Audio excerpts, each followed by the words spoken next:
एक बार एक नगर में गौतम बुद्ध सबको अपना प्रवचन दे रहे थे। वह मोह और बंधन के बारे में बता रहे थे कि मानव के दुख का सबसे बड़ा कारण मोह है। मानव का स्वयं को कहीं भी बांधना दुख का कारण है। जहाँ भी मोह होगा, बंधन होगा, वहाँ दुख जरूर होगा। अतः स्वयं को इन सब से बाहर निकाले। अपना उपदेश देकर बुद्ध वापस आ गए। अगले दिन एक व्यक्ति बुद्ध के पास गया और बोला, हे बुद्ध, मैं जानता हूँ कल का उपदेश आपने मेरे लिए दिया था। मैं आपकी कई बात समझ गया हूँ।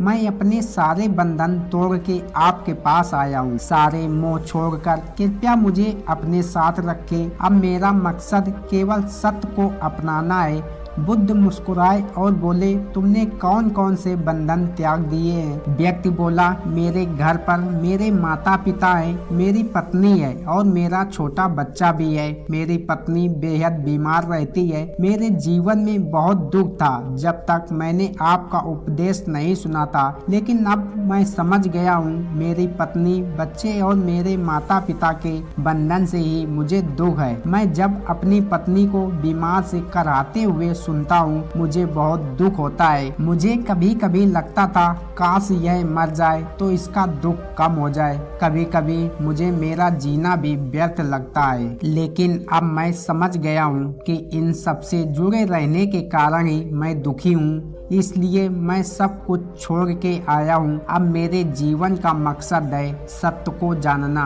बुद्ध ने कहा, क्या तुम पक्का सबको छोड़ना चाहते हो? व्यक्ति ने कहा, हाँ। बुद्ध ने फिर कहा, तुम पीछे कुछ भूल तो नहीं रहे? कोई भी पुराना रिश्ता? व्यक्ति ने कहा, मैं कुछ नहीं भूल रहा। मैं सब पीछे छोड़ आया हूँ। मैं अपने परिवार का त्याग कर दिया तो कर दिया। अब पीछे मुड़कर उन्हें कभी नहीं देखूंगा। बुद्ध मुस्कुरा कर बोले, ठीक है, आज की रात तुम आश्रम में आराम करो, कल सुबह मुझसे आकर मिलना। व्यक्ति पूरी रात आश्रम की चीजों को देखकर सोचने लगा कि मैंने आज तक अपना समय सिर्फ बर्बाद ही किया है। अब वह ऐसे महान कार्य का हिस्सा होने जा रहा है जिसे खुद बुद्ध संचालन करते हैं। बुद्ध, आपकी कृपा से मुझे जीवन का सही मकसद मिला है। अगले दिन सुबह वह व्यक्ति बुद्ध के पास गया और बोला, बताइए क्या आदेश है मेरे लिए? बुद्ध ने कहा, तुम्हें पूर्व की ओर जाना है। वहाँ गांव में तुम्हें एक रूपवती मल्लिका मिलेगी। वह एक ज्ञानी स्त्री है। वह तुम्हें जो भी दे तुम्हें लेकर आना है। व्यक्ति निकल गया। रास्ते में बहुत तेज धूप थी। उसे बेहद भूख लगी थी।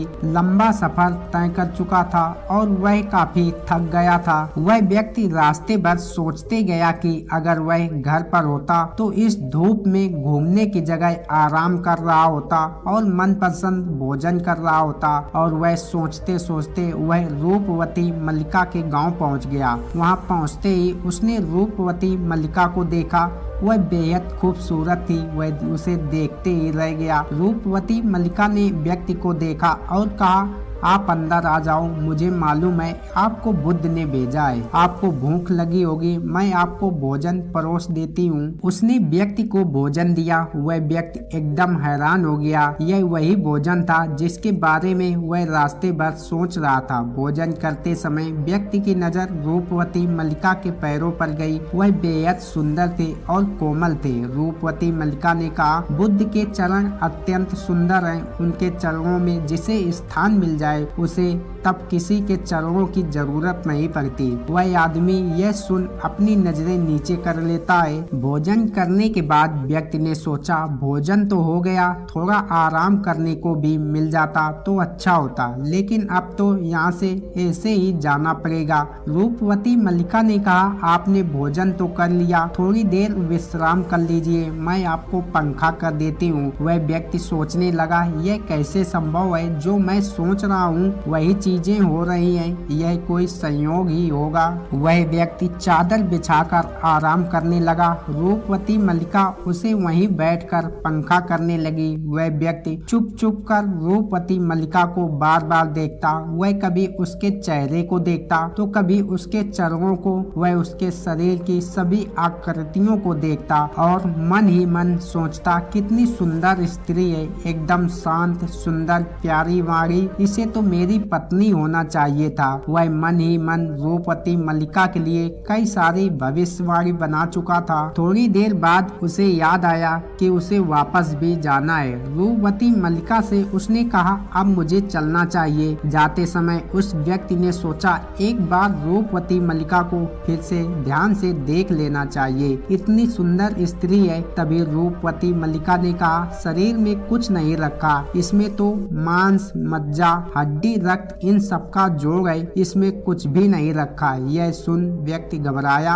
और बोला, क्या बुद्ध की कृपा और साधनाओं से मैं जीवन को जानती हूँ और मन के भावों को पढ़ सकती हूँ, इसलिए मैं तुमसे कहती हूँ शरीर में कुछ नहीं रखा, ये नाश्वर है और एक दिन ये नष्ट हो जाएगा। वह व्यक्ति बेहद लज्जित हुआ और सोचने लगा, जिस स्त्री ने मेरे मन की भावनाओं को जानते हुए मेरा इतना सम्मान किया और मैं उसके साथ क्या कर रहा हूँ, मैं एक बहुत बड़ा पापी हूँ। वह व्यक्ति रूपवती मल्लिका से नजर न मिला सका और वहाँ से लौटकर बुद्ध के पास वापस आ गया और बुद्ध से बोला, मुझसे बहुत बड़ी गलती हो गई। बुद्ध ने कहा, मैं पहले से ही तुम्हारे मन के भावों को जानता था, अब तुम बताओ क्या तुम बंधन मुक्त हो गए हो। व्यक्ति ने कहा, मैंने तो आपके कहे के अनुसार अपने सारे मोह बंधन त्याग दिया। मेरे मोह मेरा परिवार से था जिन्हें मैंने छोड़ दिया। बुद्ध ने कहा, बाहरी बंधन और मोह को त्यागने से हम बंधन मुक्त नहीं हो जाते।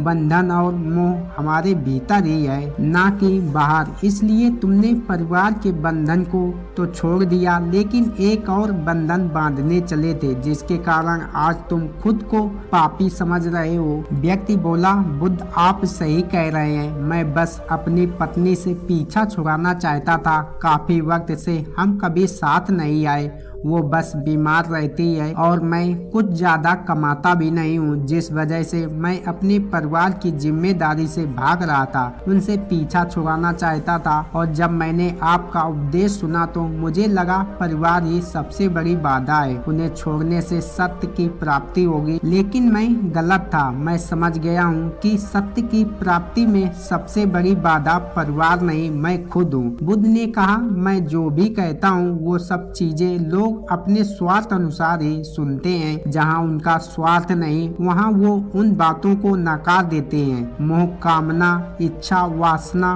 क्रोध, इन सब चीजों को लोग बाहर की तरफ ही ढूंढते रहते हैं, लेकिन असल बात यह है, कामना से इच्छा पैदा होती है, इच्छा से वासना, और वासना ना मिले तो क्रोध पैदा होता है। यह सब एक दूसरे से जुड़े होते हैं। आपने देखा होगा, जब भी आपको क्रोध आता है तब जिम्मेदार दूसरों को सौंप देते हैं कि उसकी वजह से मुझे क्रोध आया है। हम कभी यह नहीं कहते कि खुद के कारण हमें गुस्सा आया है, जबकि क्रोध हमें हमारे वजह से ही आता है। अगर आप चाहें तो क्रोध नहीं आएगा। इसी प्रकार बंधन बाहर नहीं होते, हमारे मन में ही होते हैं। इस तरह मन से ही और मन के बंधनों के कारण दुख भी पाते हैं। यह सब एक दूसरे से जुड़े होते हैं। आपने देखा होगा, जब भी आपको क्रोध आता है तब जिम्मेदार दूसरों को सौंप देते हैं कि उसकी वजह से मुझे क्रोध आया है। हम कभी यह नहीं कहते कि खुद के कारण हमें गुस्सा आया है, जबकि क्रोध हमें हमारे वजह से ही आता है। अगर आप चाहें तो क्रोध नहीं आएगा। इसी प्रकार बंधन बाहर नहीं होते, हमारे मन में ही होते हैं। इसी तरह मन से ही और मन के बंधनों के कारण दुख भी पाते हैं। धन्यवाद मेरे दोस्तों, फिर मिलते हैं एक और कहानी के साथ। तब तक अपना ख्याल रखें मेरे प्रिय दोस्तों।